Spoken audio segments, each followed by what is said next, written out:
আল্লাহর নবী প্রথম দুই বাক্য বলার পরে তৃতীয় বাক্য বলে আগের দুই বাক্য ঠেকিয়ে দিয়ে বলছেন, কেউ যদি আমার দিকে কোনো কথা ধাবিত করে, সেই কথা যদি আমার না হয়, তাহলে তার থাকার জায়গা জাহান্নাম।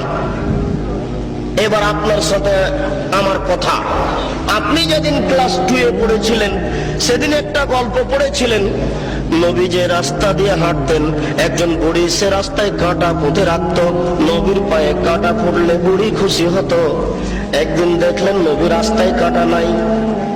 তিনি ভাবলেন বুড়ির কিছু হয়েছে। তিনি বুড়ির বাড়ি গেলেন, দেখলেন সত্যিকারই অসুস্থ। তিনি পরিচর্যা করলেন, বুড়ি ভালো হয়ে গেল। ঘটনা যে মিথ্যে? জি না। আমার হায়াত পর্যন্ত সময় থাকলো আমার দিনী ভাইদের উপরে। আপনার হায়াত পর্যন্ত সময় থাকলে আপনি আমার হায়াত পর্যন্ত এর সত্যতা প্রমাণ করতে পারবেন না ইনশাআল্লাহ। নবীর নামে মিথ্যা কথা বলা হয়েছে।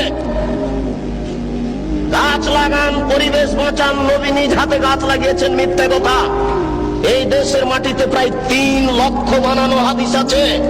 তার মধ্যে কোরআন মাজিদ 90 পারা, 30 পারা নয় শয়তান মুমতাজ বেগমের কাছে প্রায় 2000 জাল হাদিস আছে।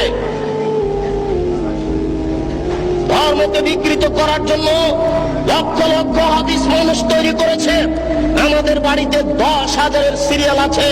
যে কোনো সময় দেশবাসী চাইলে আমরা 10,000-এর জাল জয়ীফ হাদিস পেশ করার জন্য প্রস্তুত রয়েছে ইনশাআল্লাহ। এই দেশের মাটিতে লক্ষ লক্ষ মিথ্যা তাফসীর রয়েছে। নবী ঈদের মাঠে গেলেন, একটি ছেলে কাঁদছে। নবী বললেন, তুমি কাঁদো কেন? আমি এতিম ছেলে। নবী বললেন, আমিও এতিম ছিলাম, আমি এতিমের অসুবিধা বুঝি। এই বলে তিনি কোলে নিয়ে আয়েশা রাদিয়াল্লাহু তাআলা আনহার কোলে তুলে দিলেন। আয়েশা তাকে কোলে নিয়ে আদর করলেন, নতুন পোশাক পরালেন। ছেলে খুশি হয়ে গেল। বাস্তবতার সাথে হাদিসের কথার অমিল আছে। রাসূল সাল্লাল্লাহু আলাইহি ওয়াসাল্লামের বাড়িতে ভিক্ষুক ভিক্ষা পায় না। বহু ভিক্ষুক ফিরে গেছে, তার বাড়িতে ভিক্ষা দেওয়ার কোনো ব্যবস্থা নেই। সেই বাড়িতে নতুন পোশাক থাকলো, এটাই বা হয় কি করে? সাথে সাথে আর কোনো প্রমাণ নেই। নবীর নামে কথা মিথ্যা ছড়ানো হয়েছে। তারই ভিত্তিতে আপনারা ঈদের নামাজে নতুন পোশাক পরার জন্য প্রস্তুতি গ্রহণ করেছেন। আপনার স্ত্রীর 20 খান শাড়ি শোকেজে থাকার পরেও ঈদের দিন নতুন শাড়ি কেনার জন্য জোরালো প্রস্তাব পেশ করেছে আপনার সামনে। এটা মিথ্যা তথ্য, মিথ্যা শরীয়ত চলছে। এই দেশের মাটিতে অসংখ্য মিথ্যা কথা আছে। আপনি যেদিন মেট্রিক পরীক্ষা দিয়েছিলেন, 40টা হাদিস মুখস্থ করেছিলেন, তার একটি হাদিস হচ্ছে হুকুলতান মিনাল ঈমান, দেশকে ভালোবাসা ঈমানের অঙ্গ। এটা হাদিস নয়।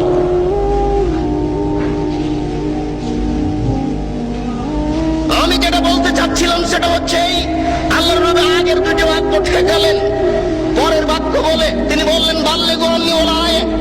আমার একটি কথা জানা থাকলে বলে দাও। কথা বলার আগে চূড়ান্ত হতে হবে কথা আমার কিনা।